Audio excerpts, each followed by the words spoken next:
Friends, ఇప్పుడే అందిన వార్త. భారత్కు ప్రమాదం, షాక్లో ప్రధాని నరేంద్ర మోదీ. ఈరోజు ఈ వీడియోలో దీనికి సంబంధించిన పూర్తి సమగ్రమైన సమాచారం గురించి ఈ వీడియోలో తెలుసుకుందాం. ఎవరైనా మొట్టమొదటిసారిగా మన ఛానల్ని చూస్తున్నట్లయితే చూసిన వెంటనే లైక్ చేయండి, షేర్ చేయండి, కామెంట్ చేయండి. అదేవిధంగా సబ్స్క్రైబ్ చేసుకొని బెల్ ఐకాన్ ఆన్లో పెట్టండి. ఇక ఆలస్యం చేయకుండా వీడియోలోని వివరాల్లోకి అయితే వెళ్ళిపోదాం.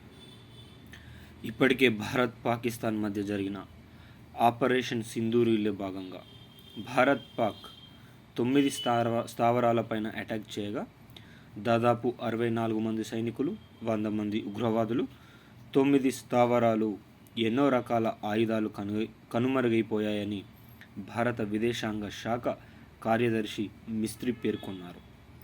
అయితే భారత్ ప్రమాదంలో పడిందని కొన్ని కారణాల ద్వారా అర్థమవుతుంది. దానికి సంబంధించిన పూర్తి వివరాలు వీడియోలో తెలుసుకుందాం. తెలుగు రాష్ట్రాల్లో ఉగ్రవాదుల తయారీ తీవ్ర కలకలం రేగుతుంది. విజయవాడలో సిరాజ్ ఉగ్రవాద కార్యక్రమాలకు పాల్పడటంతో పాటు విజయవాడ, హైదరాబాద్లో మానవ బాంబు పేలుళ్లకు తన వంతు ప్రయత్నాలు మొదలుపెట్టడం ఇన్వెస్టిగేషన్ ఆఫీసర్స్కి తీవ్ర కలవరపెడుతుంది. ఎస్ఐ ఉద్యోగరీత్యా హైదరాబాద్కి కోచింగ్కి వెళ్ళిన సిరాజ్ హైదరాబాద్లో యూట్యూబ్లో వీడియోలు చూసి ఆన్లైన్లో సామాగ్రిని కొనుగోలు చేసి మానవ బాంబులను తయారు చేయాలని రాజస్థాన్, ఉత్తరప్రదేశ్లో తన పలుకుబడిని పెంచుకోవడానికి ప్రయత్నం చేశాడు.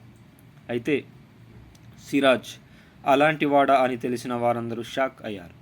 తన తండ్రి ఏజెంట్, తన సోదరుడు కానిస్టేబుల్. మొత్తానికి చూస్తే సిరాజ్కే దేశభక్తి అత్యధిక మోతాదులలో ఎక్కువ ఉండాల్సిన అవకాశం ఉంది. కానీ సిరాజ్ భారతదేశానికి వ్యతిరేకంగా ఉగ్రవాద కార్యకలాపాలను పాటుపడడం పట్ల అధికారులు అరెస్ట్ చేసి ఇన్వెస్టిగేషన్ ప్రారంభించినట్లు సమాచారం. దీన్ని బట్టి చూస్తే 2 తెలుగు రాష్ట్రాలే కాదు, భారతదేశంలో ఉన్నటువంటి ఎన్నో రాష్ట్రాలలో ఉగ్రవాద కార్యక్రమాలకు ఆశ్రమం కల్పించడంలో మన భారత సాధారణ ప్రజలు కీలక పాత్ర పోషిస్తున్నట్లు సమాచారం. ఇదంతా తెలుసుకున్న ప్రధాని నరేంద్ర మోదీ దీనికి సంబంధించిన వివరాలను సేకరించి ప్రత్యేక కమిటీలను ఏర్పాటు చేసి ఉగ్రవాదులకు అండగా నిలిచిన సాధారణ ప్రజలను సైతం లెక్క చేయకుండా తగిన శిక్ష విధించాల్సిన ఆవశ్యకత ఉందని ప్రజలు డిమాండ్ చేస్తున్నారు.